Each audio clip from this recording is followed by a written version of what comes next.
दिन में तू ना हो वो दिन ही नहीं, जिस जीवन में तू ना वो जीवन नहीं। उत्पत्ति 25 अध्याय का 23वें वचन। तब यहोवा ने उससे कहा, तेरे गर्भ में 2 जातियां हैं और तेरी कोख में से निकलते ही 2 राज्य के लोग अलग अलग होंगे और एक राज्य के लोग दूसरे से अधिक सामर्थ्य होंगे और बड़ा बेटा छोटे के अधीन होगा। यह कहते हैं बड़ा छोटा का अधीन में रहेगा।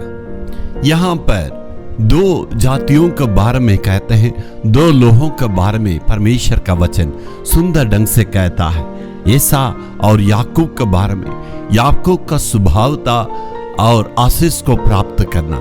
किसी हालात में वो आगे प्रथम में रहना चाहता था। किसी हालातों में परमेश्वर के आशीष को खींच कर लेना चाहता था। इसलिए बहुत ही चतुराई से अपने भाई की पहलौटापन के आशीष को प्राप्त करने के लिए धोखा से उन्होंने और बहुत ही चालाकी से काम किया था और भाई को आशीष को लेना चाहता। इसका मतलब क्या आशीष है? दुनिया के प्रकार उनके लिए धन दौलत चाहिए और जानवरें चाहिए, पहलौटापन की आशीषें चाहिए।